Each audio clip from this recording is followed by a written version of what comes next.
28회 동행을 시작합니다. 질문 중에는 좋은 질문도 있고, 나쁜 질문은 없는 건데, 궁금하면 다 의미가 있어요. 근데 이제 수험 적합성이 좀 떨어지는 질문이 있는 거죠. 5번, 6번은 좀 수험 적합성이 떨어지는데, 여기 한번 볼게요. 원초원주의 개념을 알아야죠. 논리적 전제로 뭐다? 전제로 뭐예요? 빨리 떠올려봐요. 원초원이 있고, 행정심판을 제기해서 재결도 있을 때요. 그럴 때 소외 대상이 얘냐, 얘냐. 이게 원초문제의 재결이죠. 원초문제는요, 얘가 소외 대상이 되는 게 원칙이고, 재결은 재결 자체에 고유한 위법이 있을 때만 예외적으로 소송을 제기할 수 있다. 이게 원초문제예요. 재결주의는 재결만 소외 대상이 되고, 원초문은 소외 대상이 안 된다. 왜? 재결주의는 재결의 원초문을 대체함으로 보는 거예요. 19조에서는 본문은 처분 등을 대상으로 한다고 해서 원초문주의를 정책적으로 아예 원초문주의를 입법한 거예요. 그러니까 뭐를 소외 대상으로 삼을까는 입법 정책의 문제입니다. 아예 그냥 재결주의를 원칙으로 삼을 수도 있어, 사실은. 그런데 본 강의에서는 안 했는데 여기 보세요. 한번 고민해봐. if 재결주의를 원칙으로 삼아서 아니고 그럼 무슨 문제가 있을까요?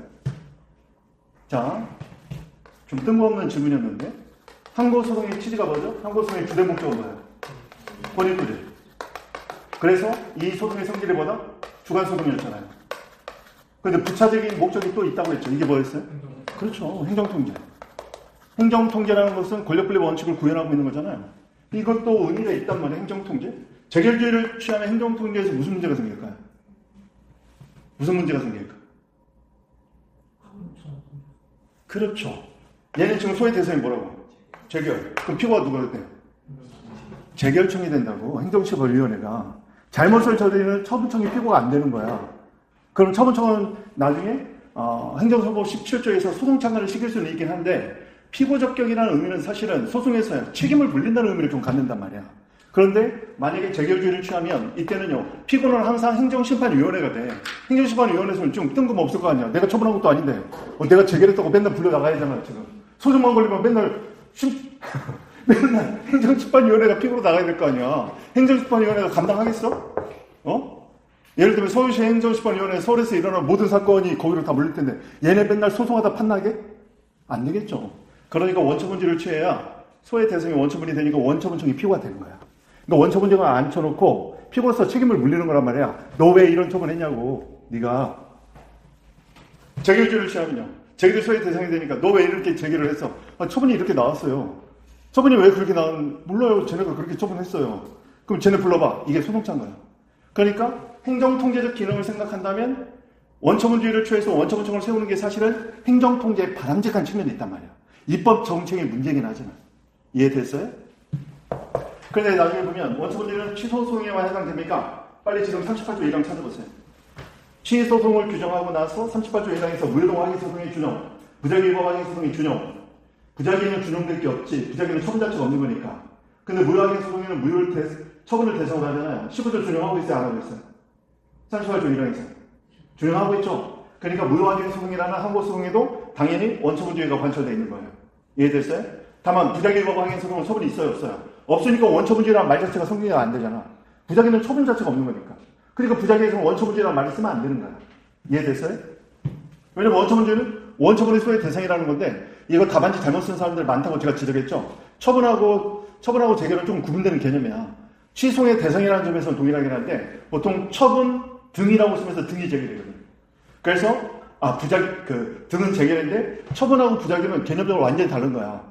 그래서 2조 1항 1호에 처분 개념을 설치하고 나중에 보면 이후에 부작위 개념을 별도로 설치한다고요. 부작위는 처분 자체는 안 한 거기 때문에 부작위하고 처분은 좀 구분해야 돼. 원처분주의는 원처분이 소외 대상이 된다는 이론인데 부작위는 처분 자체가 없기 때문에 이걸 관철할 수가 없는 거야. 그래서 나중에 조문을 우리가 다 이렇게 일일이 다 암기할 건 아니긴 하지만 답안지에 써야 될 거 몇 가지는 좀 여러분이 눈에 좀 발라볼 필요가 있어. 그런데 물론 부작위 위법 확인 소송에서도 13조 내지 19조라고 이렇게 돼 있긴 한데 19조라고 돼 있긴 한데 완전히 관찰하기는 좀 힘들어요. 왜냐하면 부작위라는 건 처분 자체가 없는 거기 때문에 일단은 그래도 준용한다. 그러니까 대상적격을 준용한다 이렇게 쓴 걸로 이해하면 되겠어요. 자, 일단 정기하고 임시 사건은 중요한 판례인데 지금 교과서에 너무 가볍게 처리되어 있는데 이건 조금 이따 설명하도록 하고 자, 3번 질문인데 감사원법의 재결계를 취하잖아요. 그럼 감사원법의 원처분에 해당되는 1차 변상 판정은 소외 대상이 안 되게 돼 있어요. 그러니까 얘에 대해서 불만이 있으면 감사원에 다시 재심사 청구를 하라고 돼 있단 말이야. 재심사 청구에서 재심 판정이 나면 그것이 소외 대상이 된다고 법에 규정돼 있어요. 그게 재결계예요. 원처분을 못 다투는 거예요. 그래서 다음 4번은 굉장히 좀 난이도 있는 질문이 나왔는데 지금 여기 보세요. 법률에 근거한 효과가 규정되어 있을 때 뭐 처분이 아니라는 얘기를 선생님이 갑자기 했는데 공법상 계약 기준은 법에 근거가 있어야 처분이라고 하셨는데 이게 좀 서로 논리모순인 것 같다. 사고의 연관성이 아주 정말 뛰어나네요. 자, 차이가 뭔지 잘 보세요. 모든 것은요, 기본기에서 결정돼요. 기본기에서. 처분 개념에서, 처분 개념 1번이 뭐예요? 행정처의 두 번째. 구체적 사실에 대한 법 집행으로서 세 번째. 공권력의 행사 보고 이해 준화 행정 적용으로 판례에 따른 네 번째. 국민의 권리에 직접 영향. 국민의 권리에 직접 영향을 일으키는 처분의 내용을 누가 결정해요? 처분청이 결정하는 거야. 뭐를? 내용을. 그 내용이 뭔데? 법적 효과. 따라서 행정청이요. 법적 효과를 결정하는 거예요. 무슨 말인지 알겠어요? 법적 효과는 누가 결정한다고요? 행정청이 결정해서 행정청의 그런 처분 행위로 인하여 국민의 권리에 직접 영향을 미쳐야 그게 처분인 겁니다. 다만 이런 처분은 반드시 법의 근거를 두고 있어야 되는 거죠. 그런데 지금 여기서 말하는 거 뭐냐면 법률에 이미 법적 효과가 다 규정돼 버렸어. 그래서 법률에 의해서 법적 효과가 발생해서 그러면 행정청이 법률 효과를 결정할 수 있어요, 없어요? 없으면 처분이 아니라는 거야. 그러면 공법상 계약 개시 통보는요, 이거 법에 규정돼서 해지가 자동됐으면 처분이 아니야. 근데 얘는 뭐다? 해지를 할 수 있는 법적 근거가 있다고. 그리고 법적 효과는 뭐냐면 해지에 따른 후속 조치에 대한 법적 효과가 있다고. 근데 만약에 법에 의해서 이런 경우에는 자동 해지가 된다. 그래서 만약에 해지 통보를 해서 그럼 처분이 아닌 거야. 자동 해지가 되는 것이 아니라 해지 여부를 행정청이 결정하는 거예요, 여기는. 자, 지금 조문 찾아보겠습니다. 행정소송규칙 19조 찾아보세요. 이건 되게 중요해. 왜냐면 나중에 아주 중요한 사례 문제 풀 때 저게 굉장히 중요한 지식으로 등장을 해요. 19조 한번 보세요. 자, 2호 봅니다. 2호. 잘 보세요. 먼저 19조 제목부터 봐. 당사자 소송의 대상이라고 법원에서 지금 대법원 규칙으로 정해놨어요. 당사자 소송의 대상이란 말은, 자, 잘 보세요. 19조. 당사자 소송의 대상이라고 돼 있어. 그리고 각호가 이렇게 나왔어. 그러면 당사자 소송의 대상이라는 건 우리가 여기서 추론할 수 있는 건 뭐예요? 뭐가 아니다. 뭐가 아니다. 처분이 아니다. 처분이면 항고소송을 가니까. 처분이 아닌 것들이야, 지금 얘네들은. 거기 1번 보니까 손실보상금. 손실보상은 우리가 앞에서 했지만 손실보상 청구권. 손실보상 청구권을 뭐라고 했어요? 공권이라고 했잖아. 공권이 주무니까 공당사, 당사자 소송으로 간 거야. 근데 2호를 잘 보세요. 지금 여러분 질문하고 연결되어 있단 말이에요. 2호. 그 존부 또는 범위가 구체적으로 확정된 여러분 지금 핸드폰으로 보고 있죠? 이거는 그 존부 범위, 그 존부나 존부, 존재하는지 존재하지 않는지 또는 그 범위가 구체적으로 확정된 공법상 법률관계. 잘 보세요. 여기서요. 이 구체적으로 확정이 결국 뭐냐면 지금 여러분한테 말했던 것처럼 법률 규정에 의해서 이미 법률관계가 확정되어 있는 거야.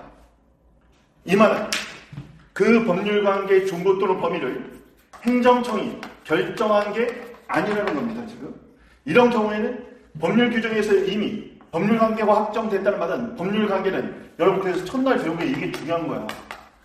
법률관계 이꼴 뭐예요? 법률관계 뭐와 뭐로 이루어져 있다? 권리무라고 했고 권리무가 발생하고 이런 걸 뭐라고 부른다? 법적 효과라고 얘기했잖아. 기억나요? 그래서 우리가 법주체, 공범위는 법주체다. 늘려서 법률관계의 주체다. 법률관계로 권리의무니까 권리의무의 주체다. 권리가 발생하고 의무가 생기는 거, 이게 법적 효과니까 법적 효과의 귀속 주체다. 이렇게 얘기한 거 아니야. 그럼 여기서 지금 구체적으로 확정된 공법상 법률관계라고 했을 때 여기서 말하는 그 존버 범위가 구체적으로 확정된 것은 지금 법률관계가 확정됐다는 거잖아. 뭐에 의해서? 법률 규정에 의해서. 누가 결정한 것이 아니라, 행정처에 결정한 것이 아니라. 그래서 처분이 아닌 거예요, 지금. 그 2호 한번 보세요.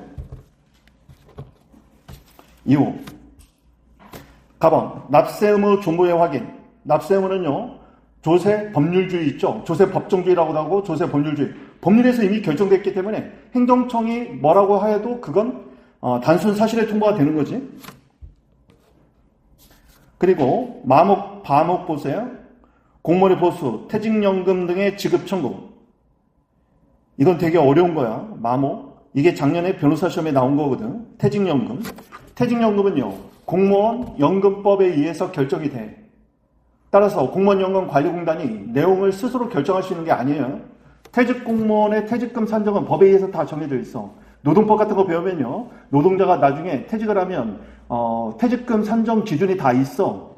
사측에서 지들 마음대로 결정하는 게 아니야. 마지막 3개월에 평균 임금에서 몇 프로 계산하는 법이 있어. 공무원도 마찬가지예요. 공무원의 퇴직급여는요, 퇴직급여 대상자인지 결정하는 건 처분이야. 공무원연금관리공단에서 퇴직급여 대상자인지 결정하는 건 처분으로 봐요. 그러면 결정할 때는 어떻게 해야 되냐면, 퇴직한 공무원이 자기가 퇴직할 당시에 소속 기관의 장, 보통 이제 여러분 같으면 이제 장관이겠지. 소속 기관장의 확인서를 받아가지고 공무원연금관리공단에 제출을 한단 말이야. 그럼 얘가 연금이 뭐야? 연달아 받는 금액이잖아. 물론 특별한 사정이 있으면 일시금으로도 받을 수 있지만 보통 공무원연금이라고 하잖아요. 달마다 이렇게 수령하는 거 있잖아. 그 연금 지급 대상자인지를 결정해. 걔는 처분이야. 근데 연금 대상자로 얘를 결정해줘서 그럼 얘한테 달마다 연금이 나오잖아. 그 연금은 공무원연금법에서 이미 결정이 돼 있는 거야. 그러니까 퇴직연금 청구권은요, 법에 의해서 그 청구권이 발생한다고 행정청이 그때그때 결정해서 그 청구권을 결정을 해서 주는 게 아니야. 성립시켜주는 게 아니야. 그러니까 얘도 처분이 아니기 때문에 당사자 소송의 대상이 되는 거예요. 우리 어제 했던 것 중에 국세 환급 결정은 처분이 아니라는 걸 체크했던 거 기억나죠? 선생님이 전원 합의체 판결이라고 하면서 체크했었잖아. 사실 한번 나왔었다고.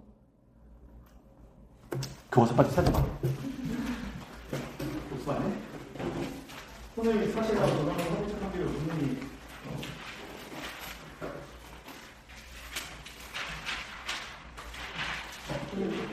여기 있네. 그 544페이지 동그라미 5번 아라베스 A번의 동그라미 5번 아라베스 A번은 청소는 인정하지 않은 딸 그 중에 5번 국세환급 결정 및 결정 신청에 대한 환급 거부 결정 조세법률주의라고도 적었고 이게 판례 소개하면서 전환함이라고 주셔야 되는데 이게 이제 전환합체 판결이거든요. 여기 보세요. 조금 어려워서 일부러 깊게 안 들어갔는데 나중에 여러분 일순환 들어가면 국세기본법 51조를 좀 배워야 돼. 이제 지금부터 막 조문까지 보면 여러분 지금 개념도 헷갈리니까 너무 난리야. 그러니까 일순환 때 이제 조문을 배워야 되는데 국세기본법 51조로 분석하는 걸 한번 해줄 거란 말이에요, 나중에. 그런데 국세기본법 51조에 따르면 국세 환급에 관한 규정이 있어. 그런데 논란이 된 건 뭐냐면 국세를 환급해달라고 요구를 했는데 지급 거절했단 말이야. 근데 이게 처분인지 알고 항고소송을 제기했더니 판례가 이건 처분이 아니래. 그래가지고 나중에 소송 제기를 잘못해서 소의 종류의 변경, 오늘 얘기는 나오겠지만 나중에 소의 종류를 변경해 준 거예요. 항고소송의 대상이 아니라고 당사자 소송으로. 근데 왜 처분이 아니냐? 판례는 뭐라고 하냐면 국세 환급 금액 자체는 조세법률주의에 의해서 이미 결정이 되어 있다는 거예요. 과세관청이 결정하는 게 아니라는 거예요. 과세관청이 얼마를 환급해 줄까를 만약에 결정할 수 있으면 처분이야. 근데 그게 아니라고. 법률에서 이미 구체화된다고. 그 존버 범위. 예를 들면 국세 환급 청구권이 있는지 없는지 또는 국세 환급의 금액이 얼마인지가 구체적으로 확정되어 있어. 뭐에 의해서? 국세기본법에 의해서. 그런 경우 그러한 국세 환급 청구권은 나중에는 결국 공권으로 보면 돼. 그런 공법상 법률관계를 다투는 소송은 당사자 소송의 대상이다. 근데 이게 처분처럼 느껴진단 말이에요. 왜냐면 국세 환급 청구를 했더니 지급 거절을 해버렸단 말이야. 그럼 이거 거부처분 아니야? 이런 생각이 들 수 있었어. 그러니까 이게 전원 합의체 판결까지 간 거야. 이해됐어요? 그래서 다시 한번 이쪽으로 와볼게요. 처분이 아닌 경우는 뭐냐면 법률에 의해서 이미 법적 효과가 다 부여돼서 법률관계 끝났어. 확정이. 여기처럼 그 법률관계 중부 범위가 법률 규정에서 이미 확정됐어. 그럼 행정청이 결정 못하잖아요. 행정청이 결정할 수 있어야 처분인 거야. 그런데 이런 처분을 할 때 처분을 봐봐요. 법률에 네 행정청 네가 결정할 수 있어. 네가 처분할 수 있어. 이런 근거는 있어야 된다고. 무슨 말인지 알아요? 그러니까 처분이 법률의 근거를 둬야 된다는 건 그러한 결정을 할 수 있는 권한이 법적 근거가 있어야 된다는 거지. 내용까지도 법에 다 정해져 버리면 행정청이 무슨 결정을 하겠어? 그러면 처분이 아니게 돼버리는 거지. 이해했어요? 그래서 아주 중요한 얘기였어. 공법상 계약에 대해서 것은 해지를 할지 말지 결정할 수 있는 근거가 법률 규정이 있어야 된다는 얘기야. 법에 만약에 이런 규정은 없지만 만약에 다음 각호의 사용에 해당되면 계약은 해지된다. 그래서 메토 이렇게 나왔어. 그랬더니 사무에 해당됐네? 그랬더니 만약에 그 공단 측에서 해지 통보를 했어. 그럼 그때는 처분이 아닌 거야. 왜냐면 법률 규정에서 이미 해지 효력이 발생했잖아. 그걸 그냥 단순히 알려주면 처분이 아니야. 근데 얘는 그런 규정이 아니거든. 이해됐어요? 이해 안 돼서 빨리 질문해봐. 조금 미진해 지금 눈빛에서 보니까. 이따 그러면 다시 질문해요 그러면? 아니면 지금 해도 돼요? 괜찮아? 결론이 잘 이해가 안 갔어요. 아 결론이? 그러니까 다시 보세요. 처분은 법적 근거가 필요해요. 근데 이때의 법적 근거는 뭐냐면 행정청의 공권력 발동으로서 특히 법적 효력을 행정청이 결정해요. 즉 처분을 발령하기 위해서는 처분의 발령을 위해서는 법적 근거가 필요하나 여기서 이 법적 근거는 처분을 발령할지 말지 또는 어느 범위에서 발령할지의 근거만 있으면 되는 거지 이 법에 만약에 법적 효과까지 구체적으로 이미 규정이 되어 있다면 얘는 처분의 근거 규정이 아닌 거야. 처분은 결국 행정청이 내용을 결정해야 돼. 그런데 이미 내용이 법에 다 규정되어 있어. 그럼 행정청이 결정을 못 하잖아요. 그럼 처분이 아닌 거야. 좀 이해됐어요? 이제 나중에 문제 풀다 보면은 이해가 될 수 있는데 그래서 국세기본법 51조가 되게 애매한 거거든. 이건 보면 과세관청이 내용을 결정하는 것처럼 규정이 되어 있거든. 근데 그게 아니라고 판례가 얘기해 줬단 말이야. 이건 나중에 어렵기 때문에 일순할 때 배우면 돼요. 진짜 좋은 질문 같아. 진짜 헷갈릴 수 있을 것 같아. 공법상 계약에 주는 법에 근거가 있어야 처분이라고 했는데 여기는 법률에 근거가 있으면 처분이 아니라 말이 빠진 거지. 법률에 이미 법적 효과가 다 규정되어 있어서 법률에 의해서 법적 효과가 확정되면 행정청이 법적 효과를 결정 못하잖아. 그러니까 처분이 아니라는 의미입니다. 그게 지금 아까 본 행정소송규칙 19조 이유가 바로 그 조항이야. 이 대표적인 거 하나. 우리 시험에 많이 나오는 거 바로 이거야. 이거 우리 한번 했었어. 국가공무원법 강론에서 배웠죠? 국공법에 의하면 당연퇴직 사유가 규정되어 있어. 국가공무원법에 보면 뭐 뇌물죄 이런 걸로 만약에 뭐 실형을 받았다 그러면 당연퇴직이 돼버려. 당연퇴직 사유가 있는데 이 사유에 해당되면 퇴직이 돼버리는 거야. 공무원은. 즉 국가공무원법에서 정한 당연퇴직 사유에 해당하는 순간 공무원의 신분은 당연 소멸해버려. 뭐에 의해서? 법적 효과에 의해서. 여기까지 이해됐어요? 그랬는데 이런 경우에 처분권자가 인사권자가 처분권자일 텐데 인사권자가 해당자에게 당연퇴직을 통보한다. 너 당연퇴직 됐어. 이때 당연퇴직 통보의 처분성이 논란이 돼요.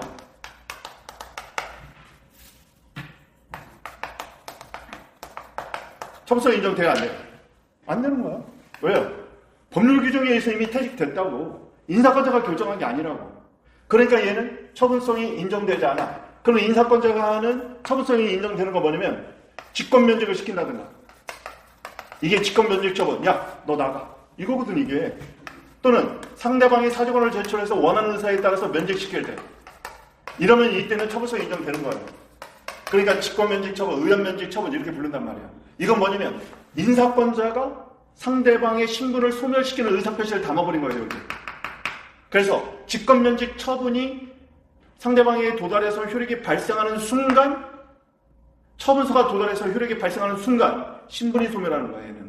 얘는 그 사주권을 수리해서 법적 효력이 완성되는 순간 처분의 효력으로서 공무원의 법적 지위가 소멸하는 거예요. 나 지금 마이크 왜 안 듣고 하고 있지? 어쩐지 목이 아팠어. 그러면 직권면직 처분 같은 경우는 면직 처분의 효력이 발생해야 의사표시로 따지면 의사표시의 도달주의의 효력이 발생해야 공무원이 신분이 소멸한다고. 근데 당연퇴직은 언제 소멸해요? 사회에 해당되는 순간 그냥 퇴직이 되는 거야. 얘는 사유가 발생하는 순간. 그러면 처분청은 그거를 알려줄 뿐이야. 너 그 사회에 해당돼서 그 순간 너 퇴직됐어. 집에 가. 이거 알려주는 거예요. 그래서 이때는 처분성이 인정돼야 하는 거예요. 따라서 공무원의 신분을 소멸시키는 법률관계의 변동을 누가 결정했냐? 다시 한번. 공무원의 신분을 변동시키는 법적 효과를 누가 결정했냐? 처분권자가, 인사권자가 결정했으면 처분. 그냥 법률이 그 효력을 발생시켰으면 그때는 처분이 아닌 거예요. 이렇게 이해하면 되겠어요? 법원의 피고인인데 이건 별로 중요한 건 아니에요. 객관식에서도 나오면 애들 웃음도 틀린다는 내용인데 법원이 피고를 발표하는 피고 경쟁은요. 이건 신청만 규정하고 있고 직권은 규정하고 있잖아. 그 이유는 뭐냐면 여러분이 깊게 알 필요가 없어. 소송에 직권주의와 당사자주의라는 원칙이 있어요. 교과서에 있긴 한데 그렇게 중요하지 않아서 제가 읽으라고도 안 했는데 소송에서 당사자주의라는 말은 뭐냐면 당사자주의와 직권주의는 제가 만약에 강의로 얘기할 것 같으면 우리 기초법계로 읽긴 했었어 사실은. 연상가는 뭐냐면 주도권이에요. 주도권. 소송의 주도권이 당사자에게 있다. 그럼 당사자주의. 직권은 법원이 직권이에요. 법원이 갖고 있으면 직권주의야. 그럼 당사자주의는 뭐냐면 소송의 개시. 소장을 제출 안 하면 소송은 개시되지 않아. 진행. 만약에 여기 우리 합의하고 끝내버리자. 그러면 취하해버리면 소송은 끝나버리는 거야. 종료. 이렇게 소송의 개시, 진행, 종료를 당사자에게 주도권을 주면 당사자주의. 법원이 직권으로 할 수 있으면 직권주의라고 해요. 이해했어요? 그럼 소송은 재판 청구권 때문에 당사자주의가 관철되어 있기 때문에 피고를 바꿀지 말지 이것도 당사자가 결정해야 된다고 보는 거야. 그러니까 얘는 직권으로 법원이 바꿀 수는 없어. 근데 이럴 때는 사실은 이제 성명권을 행사해줘. 왜냐면 얘가 잘 몰라서 그랬을 수 있으니까 너 이거 피고 안 바꾸면 이거 각한데? 그걸 누가 안 바꾸겠어? 누가 안 바꾸겠어? 그러니까 이런 경우는 이제 상대방이 이제 법률 전문가가 아닌 것 같으면 이제 재판장이 아까 성명권도 나왔는데 이 성명권은 민사소송법 136조에 있는데 성명권은 재판이 현저히 조작해지고 방지하기 위해서 재판장이 최선으로 관여하는 거예요. 최선으로. 그래서 이 성명권은 적극적 성명권을 원래 인정하지 않아. 적극적 성명권이라는 건 뭐냐면 얘가 이길 수 있는 공격 방어 방법을 시사해주면 안 돼. 그럼 성명권은 소극적 성명권만 인정해요. 예를 들면 저번에 얘기했던 것처럼 증인 신청을 안 이유가 써있는데 그 주장은 안 하고 있네. 주장을 안 하면 이 변론주의에서 이게 증거로 채택이 안 돼요. 그러면 야 너 증인 신청 써있는 거 그 주장 안 할 거니? 하겠습니다. 이 정도 성명권 할 수 있다는 거예요. 또는 야 너 이거 피고 안 바꾸면 너 이거 각하인데 괜찮겠어? 바꾸겠습니다. 뭐 이 정도. 너 이거 안 바꾸면 너 각하야. 이거 바꿀 거야? 예. 그 정도는 할 수 있다는 거죠. 그게 소극적 성명권이에요. 물론 우리 행정소송규칙 16조에서는 무효하게 소송 심리 결과 취소 사유일 때 무효를 구하지 않는 취지가 있는 건지 그것만 성명할 수 있다고 규정은 되어 있지만 보통 민소법을 우리 8조 2항이 준용해 주잖아요. 그래서 민사소송법처럼 소극적 성명권은 재판장의 이건 소송 지휘권이에요. 소송 지휘권인데 공정한 재판관의 지위가 있기 때문에 규정추를 무너뜨리는 성명은 못해요. 그럼 이게 선고이유 같아요. 그게 아니라 누가 봐도 주장해야 되는데 안 하는 거. 그리고 누가 봐도 이 정도는 지금 재판에 좀 보정이 가능한 부분인데 얘가 지금 못하고 있어. 이런 것 정도로 해줄 수 있다는 거예요. 그게 성명이에요. 자, 이건 사실 알 필요 없는데 거부처분에 신청권이 필요하냐? 학설은 대상격격설. 대상격격설이 다른 말로 거부처분 요건설. 이게 더 직관적이긴 하지. 신청권은 거부처분의 요건이다. 처분은 대상격격에서 다루니까 대상격격설이다. 그래서 대상격격설, 다른 말로 거부처분 요건설, 원무적격설, 본안문제설. 그런데 본안문제설을 취하면요. 본안문제설을 취하면 신청권을 소송요건 단계에서 검토할 필요가 없다는 거잖아. 그러니까 소송요건 자체가 넓어져 버리는 거야. 무슨 말인지 알겠죠?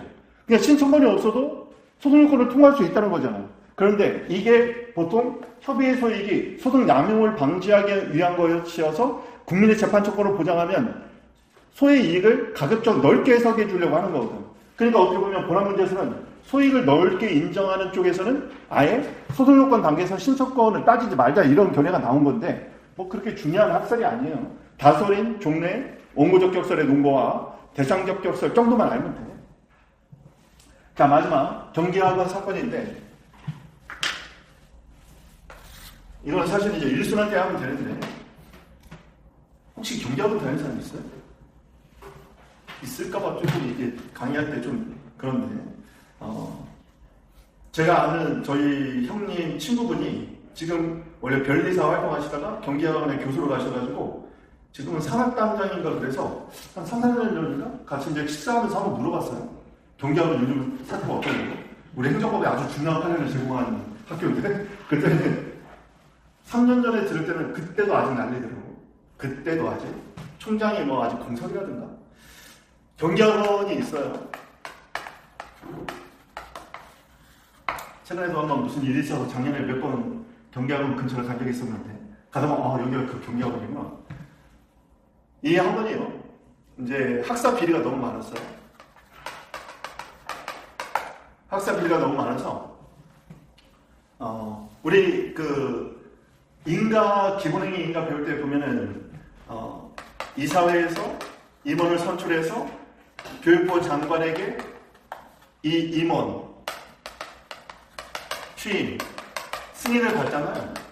그래서 얘네들이 임원 취임 승인을 받았어. 근데 경기학원에 비리가 막 뉴스에 계속 나와요. 그리고 이런 데 문제가 뭐냐면 이 교수들도 막 파벌 싸움을 계속 한단 말이야. 대학에서는 이제 파벌이 다 있지. 그러다 보니까 막 진짜 난리도 아니었어. 왜냐면 막 총장은 막 행정죄로 들어가고 그리고 학생들 맨날 데모하고 있고 학생들한테 받은 등록금으로 재단 전입시켜서 그걸로 부동산 투기하고 있고 막 이래요.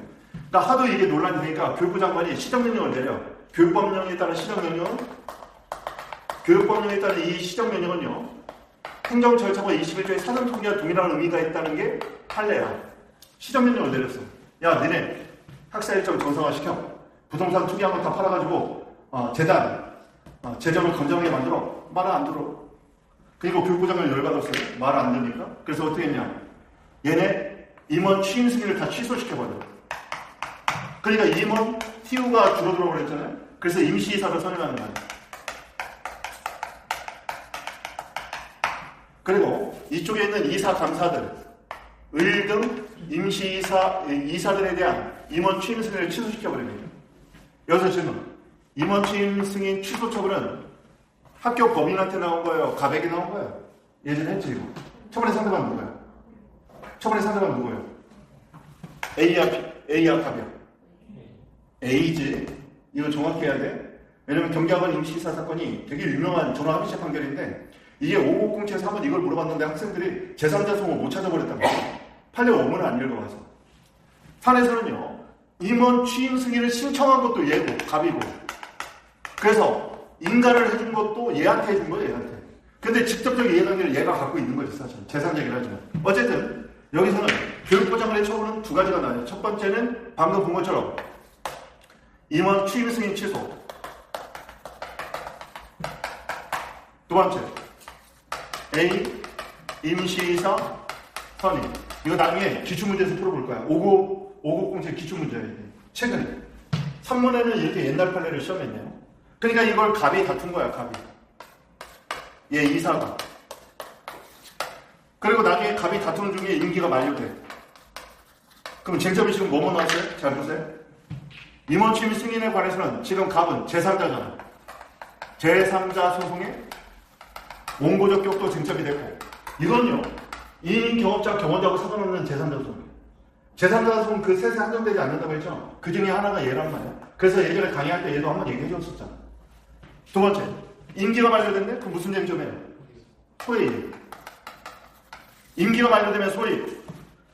소원 사실. 어디에요? 소유자. 원상회복 불가능이잖아.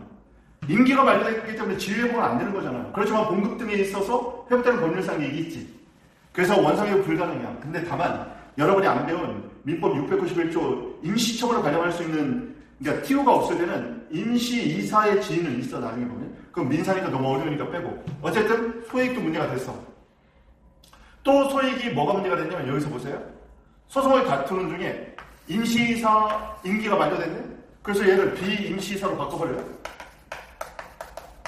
그러면 A 임시이사 선임처분은 어떻게 되는 거야? 임기가 만료돼가지고 효력이 다 했어. 그래서 새로운 임시이사가 또 선임돼서 얘는 처분이 소멸한 경우란 말이야. 소원 사실에서 소야. 목적 달성이 다 돼서 처분이 소멸해버렸어. 자, 여기서도 소이익이 문제가 된 거야.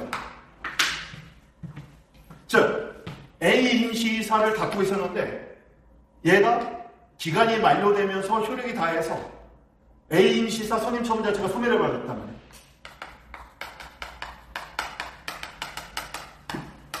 (2년을) 임기로 선임했는데 목적 달성이 다 됐어요. 목적 달성이 다 끝내서 이 처분은 소멸이 됐고 새로운 임시이사를 선임했단 말이야. 여기서 쟁점이 된 게 뭐냐면 이미 소멸한 처분을 다툴 소의 이익이 있겠느냐. 자, 여기서 전원합의체 판결이 어떻게 나오냐면 잘 보세요. 이 판례는 나중에 키워드를 암기시키는데 우리가 교과서에서 배웠던 두 가지 논거가 여기서 다 나와. 첫 번째 뭐냐? 반복이요. 키워드. 그 다음에 타자 승계. 반복이요는 뭐냐면 동일한 사회로 위법한 처분에 계속 반복의 위험이 있어. 반복의 위험이 있어서 플러스 법률적 해명이 필요해. 왜요? 임시이사 A에서 B로, B에서 C로 계속 연결될 거 아니야. 그때마다 이거 기간 도가되면서 소멸하면 또 재판 다시 처음부터 시작하고 끝 안 났는데 또 바꾸면 또 하고 이렇게 계속 반복될 위험이 있단 말이야. 동일한 사유로 위법한 처분에 반복 위험이 있다면 법률적 해명이 필요하고 그래서 해명에서 처음부터 임시이사 선임이 잘못했다. 그러면 뒤에 모든 임시이사 선임 자체의 근거가 없어진단 말이야. 그러니까 분쟁이 해결될 수 있는 거죠. 두 번째가 하자승계인데 여기서 하자승계는 뭐냐면 1년에 하나로 연속돼 있단 말이죠. 1년에 연속된 절차예요. 연속. A, B, C 임시이사가 바뀐다고 봐요. 연속돼 있죠. 그 다음에 키워드가 중요해요. 후행처분은 선행처분의 적법을 전제해요. 뭐가? 후행처분이 선행처분 적법을 전제하고 있다고. 얘가 적법하지 않으면 얘도 적법해질 수 없기 때문에 후행처분은 선행처분의 적법을 전제하고 있어. 그래서 선행처분에 하자가 있다면 선행처분에 하자가 후행처분에 승계되는 관계라면 키워드 잘 기억해야 돼요. 근데 키워드 암기할 게 너무 많으니까 나중에 이건 1단계 여기는 반복이요. 얘는 승계, 하자승계. 반복이요는 동일한 사유로 위법한 처분이 계속 반복위험이 있어서 법률적 해명이 필요할 때 세 단어. 동일 사유, 반복위험, 해명 필요. 이럴 때는 이미 소멸한 처분을 다툴 소임을 인정한다. 두 번째, 연속, 1년에 연속된 절차예요. 그래서 후행처분은 선행처분의 적법을 전제해. 그래서 선행처분에 하자가 있으면 후행처분에 승계돼. 그런 경우에는 선행처분의 위법성을 확인해버리면 줄줄이 다 빼져 나갈 수 있잖아요. 그러니까 이런 경우에도 이미 소멸한 처분을 다툴 소임이 있다. 이렇게 나온 거예요. 그래서 이렇게 위법한, 동일사유 위법한 처분에 계속 반복 위험이 있을 때 그리고 선행처분과 후행처분의 1년에 연속된 절차에서 선행처분에 하자고 후행처분에 승계되는 관계라면 결론을 알아야 돼. 이것만 알면 안 돼. 이런 경우라면 이미 소멸한 또는 원상회복이 불가능한 선행처분을 다툴 소이익을 인정하겠다는 거죠. 굉장히 중요한 판례가 나왔단 말이에요. 근데 아깝게도 이 판례는 전원합의체 판결임에도 이에 저촉되는 판례는 폐기된 것으로 본다. 이렇게 판례 변경을 시사하지 않았어요. 그래서 논란이 생겼어요. 전원합의체 판결인데 판례 변경을 시사하지 않다 보니까 그러면 사실상 판례 변경으로 가야 되나? 왜냐면 이런 사건이 있었단 말이야. 이전에 사전결정에서 나오는 건데 원자력 부지 사전 승인이 있어요. 얘는 사전 결정이고 판례에 따르면 부분허가의 성격도 동시에 있어. 최종 처분은 원자력 건설이에요. 이게 종국 처분이에요. 자, 사전 결정의 연상단어가 뭐였죠? 사전 요건 결정. 불분 허가의 연상단어가 뭐였어요?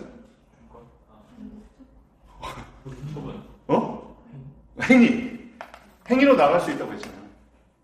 그럼 원자력 부지 사전 승인은 원자력 건설을 하는 데 있어서는 부지가 제일 중요하잖아요. 왜냐하면 방사능 오염 때문에 지역 주민들이 다 들고 일어나는 거예요. 그러니까 어떻게 보면 원자력 건설 허가에 부지 요건에 대한 판단을 하니까 사전 결정의 성격도 있고, 그런데 원자력법에 따르면 부지 사전 승인을 받으면은 기초공사, 우리가 지방공사라고 하죠. 기초공사를 할 수 있대. 행위로 나갈 수도 있네.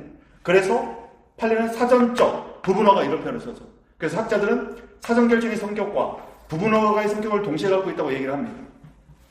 근데 이 판례에서는 뭐냐면 원자력 부지 사전 승인이 나오면 주민들은 얘를 다투기 시작할 거란 말이야. 얘 우리 쪽에서 원자력 건설한다고? 이 위험한 걸? 야, 머리띠 다 둘러매. 다 나와서 싸워. 소송을 제기했어. 소송 계속 중 얘가 발령이 돼버린 거야. 그럼 얘를 다툴 소익이 있느냐가 문제가 됐어요. 그런데 이런 단계적 행정결정은 최종 처분이 나오면 흡수되거나 결합되니까 얘는 독립된 존재 가치를 잃어버려요. 그래서 판례는 소익이 없다고 봤어. 학자들이 비판을 많이 했지. 어차피 얘는 얘를 위해서 있는 건데 소송 자료로 활용하기 위해서라도 소변경을 해주든지 차라리. 이렇게 각하하는 거는 어떻게 보면 귀찮아.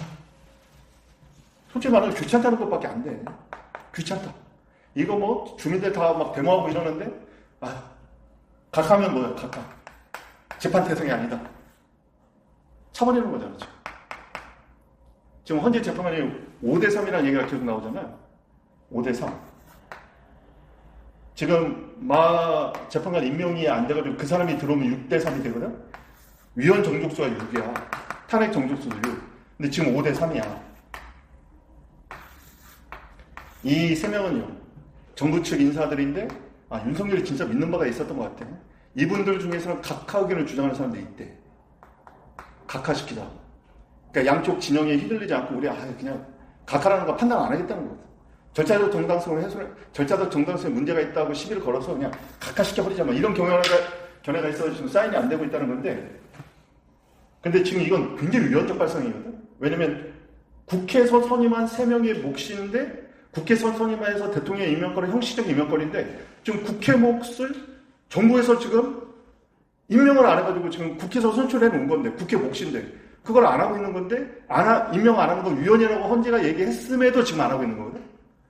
그러니까 지금 이 국가 시스템이 지금 무너지고 있는 거야. 헌재가 이거 임명 안 하는 거 이거 위헌이라고 얘기했는데 지금 안 하고 있어. 그러면 이거 기각되면 윤석열 돌아오잖아요. 그러니까 지금 민주당은 그러면 국민의원들 다 탄핵시켜서 업무정지시켜서 임명할 사람 나올 때까지 탄핵시키자는 건데, 이것도 또 웃기잖아. 지금 이런 상황이란 말이야. 여기 보세요. 소익이 없다고 봤는데 여기 보세요. 저 두 판례 중에서 1번하고 2번은 어디에 해당돼? 동일한 처분에 계속방구 위험해?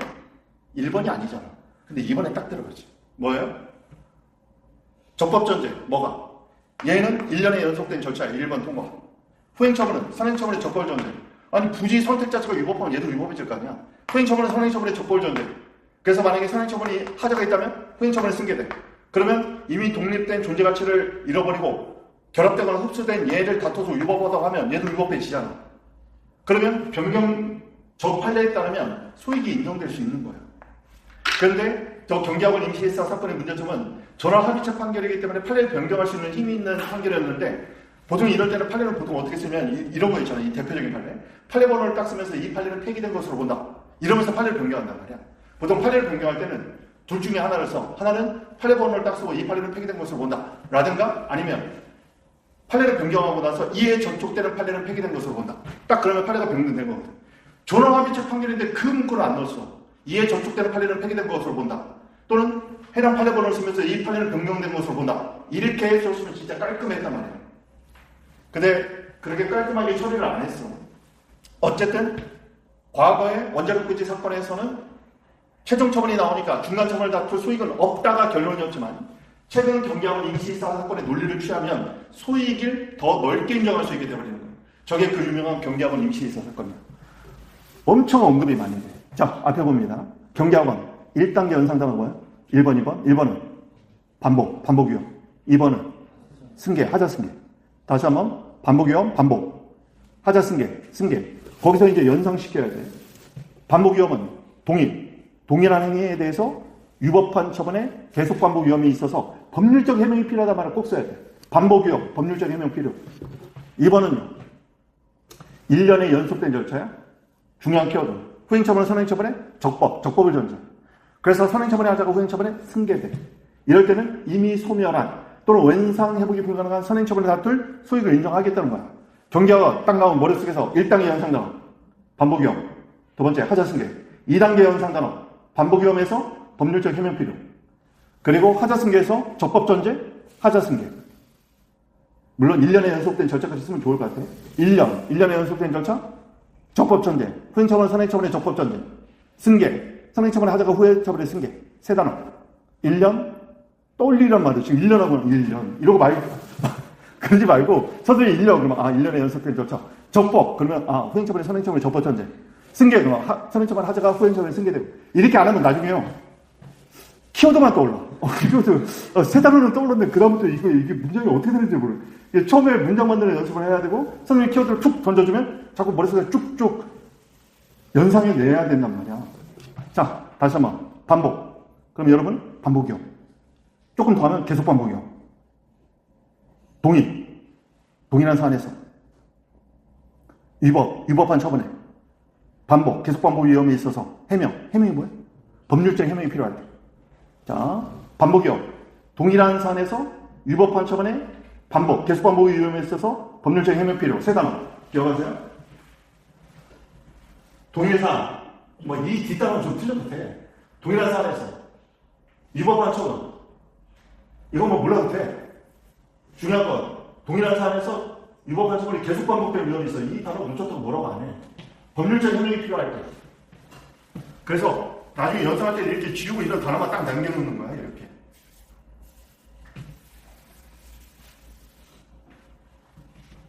연상해보세요. 1차 연상자는 경계학원, 반복위험, 하자승계. 2차 연상자는 동일한 사안에서 반복, 위법한 처분에 계속 반복 위험이 있어서 해명, 법률적 해명이 필요할 때. 하자승계는 1년에 연속된 절차에서 적법. 뭐예요? 후행처분은 선행처분의 적법을 전제. 승계, 선행처분에 하자고 후행처분에 승계될 때. 결론은 뭐예요? 이미 소멸한 처분을 다툴 소익을 인정해준다. 이미 소멸했거나 또는 원상회복이 불가능한 경우에도. 근데 보통 예를 많이 내. 됐어요? 경계학원 임시사건은 협의 소익을 획기적으로 넓힌 전화합의체 판결로서 리딩판이에요. 그래서 우리 시험에도 옛날 관련돼도 시험에 최근에 나온 거야. 확실하게 알아둬야겠습니다. 자, 오늘은 여기까지 했는데 경계학원 임시사건은 1순할 때 다시 하겠지만 그래도 하는 김에 이번에 완전하게 그냥 암기를 해버려야겠어요. 키워드를. 오늘 여기까지 하겠습니다. 여러분 오늘도 힘내서 화이팅 하세요.